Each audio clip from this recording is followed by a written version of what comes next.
Bem-vindos a mais uma meditação diária, bem-vindos à Igreja Digital da Graça, nosso ambiente de meditação na Palavra de Deus. Hoje, nossa meditação está no livro de Eclesiastes, capítulo 1, versículo 2 até o versículo 9, e traz como tema as lições que a humanidade se nega a aprender. O texto diz o seguinte: vaidade das vaidades diz Coelete, vaidade das vaidades tudo é vaidade. Que proveito tira o homem de todo o trabalho que se afadiga debaixo do sol? Uma geração vai, uma geração vem, e a terra sempre permanece. O sol se levanta e o sol se deita, apressando-se a voltar ao seu lugar, e é lá que ele se levanta. O vento sopra na direção sul, gira para o norte, girando e girando vai o vento em suas voltas. Todos os rios correm para o mar, e contudo o mar nunca se enche.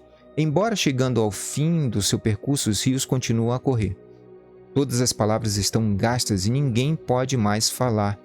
O olho não se sacia de ver, nem o ouvido se farta de ouvir. O que foi será, e o que se fez se tornará a fazer. Nada há de novo debaixo do sol. Eclesiastes é um livro que joga na cara de todos nós uma realidade que costumamos negar. A de que não aprendemos com os nossos erros, de que não aprendemos com os erros de nossos antepassados e que não ligamos para a história. E o pior de tudo, seguimos no mesmo erro, crendo que estamos certos. Hoje, vivemos um período de pandemia onde já morreram cerca de 4 milhões de pessoas no mundo inteiro. Já são cerca de 185 milhões de casos e a humanidade continua no mesmo erro de sempre.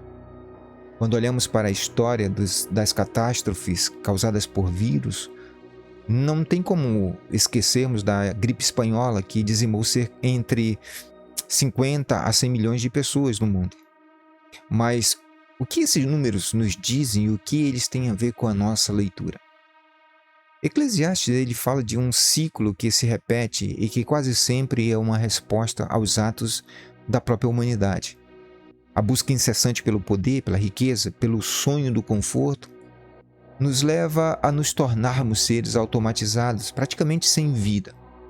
Pois para alcançar nossos objetivos de conforto, de poder, nós nos submetemos a situações que fogem ao controle da nossa existência.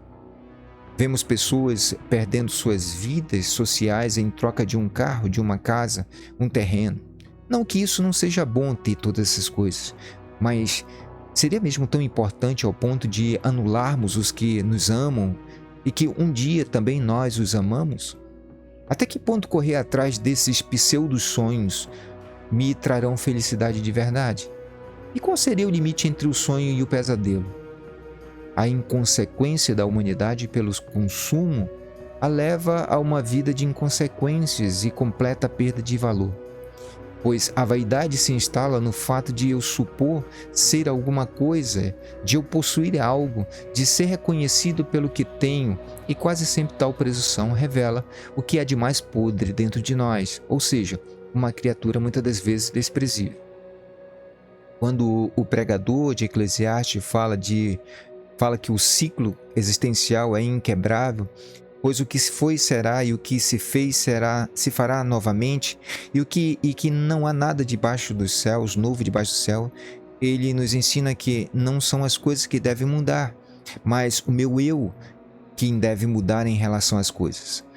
A visão e a percepção da minha realidade devem se ajustar com a visão e a percepção da vida que Cristo levou. Se hoje vivemos o que vivemos é porque esta geração não aprendeu com a geração da gripe espanhola, mesmo tendo em mãos toda a tecnologia que naquela época eles não disponibilizavam, o que não pode ser tido como uma desculpa para amenizarmos a nossa realidade. Então, o que devemos considerar como um ensinamento básico para mudar nossa visão, nossa percepção de mundo, nossas atitudes e pensamentos? O legado das gerações anteriores, o conhecimento dos seus erros, o conhecimento dos seus acertos? O que devemos fazer para não termos um futuro ainda pior? Jesus responderia da seguinte forma: buscai primeiro o reino de Deus e a sua justiça, e todas as coisas vos serão acrescentadas. O reino de Deus em nós é equilíbrio, pois o reino se reconhece quando o homem possui em si o fruto do Espírito, com seus gomos que nutrem as partes constituintes da minha pessoa, da minha personalidade, quando sinto o sabor do amor, da alegria, da paz, da longanimidade, da benignidade, bondade, fidelidade, mansidão e domínio próprio. Este ciclo existencial, então, ele encontra, enfim, o equilíbrio e todas as anomalias deixam de existir, pois o corpo cósmico que é a humanidade está em perfeita comunhão com o Espírito do Todo-Poderoso. Que Deus, de fato, possa nos abençoar. Fiquem com Deus e até a próxima meditação diária, se Deus assim nos permitir. Até a próxima.